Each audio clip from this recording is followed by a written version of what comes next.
Oke, Kang Eep, tadi Bang Daniel menuturkan alasan kemenangan Prabowo adalah super team. Pertanyaan saya, is it super team atau super resources? Ada banyak sekali kekuatan negara yang mendorong Pak Prabowo untuk menang. Ya, superhero tepatnya. Namanya Joko Widodo. Begini, ada beberapa poin yang harus dituntut. Dan saya sebagai warga negara ingin menuntut itu. Yang pertama adalah janji KPU untuk menyegerakan penghitungan sesungguhnya yang real count penuhi. Kita tahu bahwa berulang-ulang internet KPU down dari kemarin dan hari ini. Nggak bisa kita berlindung pada alasan-alasan semacam itu, segerakan. Karena semestinya kalau dengan sistem yang sudah disampaikan oleh KPU, besok malam itu kita sudah bisa dapat real count yang lengkap itu. Kalau sistemnya memang berjalan.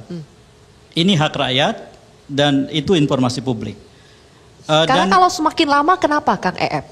Semakin lama real count dari KPU itu ada risiko apa? Resikonya adalah bahwa kita tidak bisa memverifikasi semua hasil itu secara detail.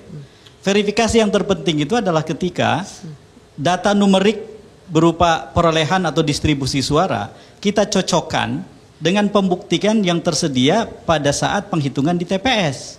Itulah sistem yang paling fair dalam demokrasi.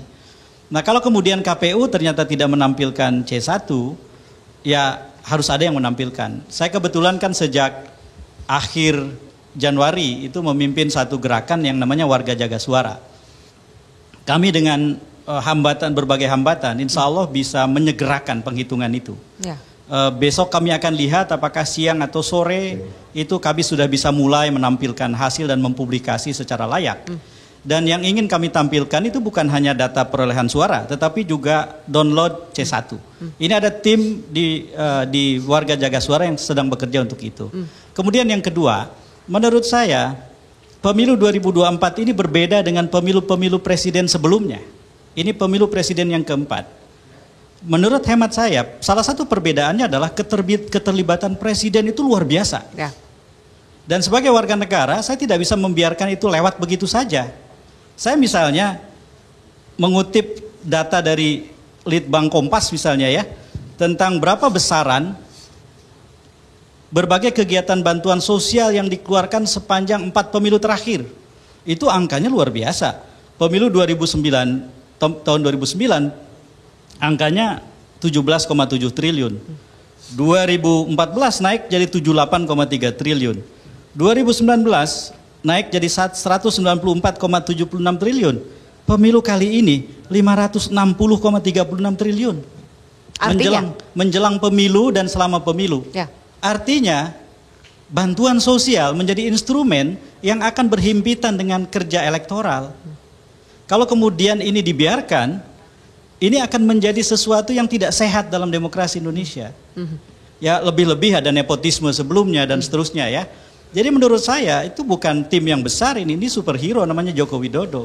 Apalagi kemudian kalau kita bicara tentang mobilisasi aparatur yang sekarang jadi isu. Ya memang sekali lagi kita perlu waktu untuk menelisik proses itu. Dan saya kira banyak pihak yang bekerja untuk itu sekarang. Nah, saya tidak ingin menyimpulkan bahwa itulah yang terjadi. Tetapi bagaimana itu diduga terjadi itu sudah berlangsung cukup lama kan. Dan menurut saya mari proses ini kita jalani dengan baik, sehingga kita bukan hanya menerima seorang pemenang dan sejumlah yang lain kalah gitu, tetapi juga mendapatkan pembelajaran bahwa tidak boleh demokrasi ini dicederai sebegitu rupa, sampai kemudian akhirnya kita lupakanlah semua itu hanya karena keinginan menang gitu loh. Karena demokrasi bukan hanya soal menang dan kalah, ini juga soal menegakkan apa yang seharusnya menjadi hak rakyat gitu. Menurut saya perpendek ketidakpastian. Caranya adalah sesegera mungkin KPU menyelesaikan perhitungan. Saya berulang-ulang ngecek di handphone saya sampai pukul 21.30 lewat 18 menit yang lalu dan belum ada update yang terbaru. Untuk Pilpres baru 150.700 TPS atau 18,31% saja perhitungan. Dilihat dari apa yang digambarkan KPU sebelum ini sangat lambat. Percepat itu. Yang kedua, pertinggi tingkat kepercayaan publik terhadap hitungan KPU. Caranya sederhana, tampilkan foto C1 plano. Kalau memang terlalu panjang dikarenakan ada 3 halaman, tampilkan halaman 2 saja. yang memuat rincian suara untuk setiap kandidat. Halaman 1 dan halaman 3 bisa disusulkan. Lalu kemudian yang berikutnya untuk setiap orang di Indonesia, menurut saya tugas kita sekarang adalah membangun kualitas kita sebagai warga negara. Nomor 1, tahu hak kita dan jaga hak itu. Ya. Nomor 2, tahu hak orang lain, tunaikan kewajiban kita untuk orang lain. Ya. Yang ketiga, jangan tunggu orang lain berbuat, tetapi kita berbuat tanpa ada orang lain yang kita tunggu. Yang keempat, jangan bertumpu pada pemimpin. Ya. Kitalah yang akan merebut masa depan. Kitalah yang menjemput masa depan itu. Dan yang terakhir, kalau hak kita dicederai, lawanlah dengan cara beradab. Dan dengan cara ini menurut saya demokrasi Indonesia akan kita jaga. Jadi bukan karena Prabowo hebat, Gibran hebat, tidak ada cerita begitu.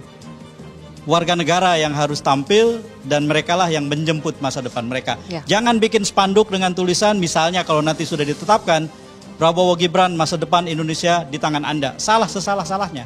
Masa depan Indonesia di tangan setiap orang yang terpanggil. Ya. Itulah yang paling penting.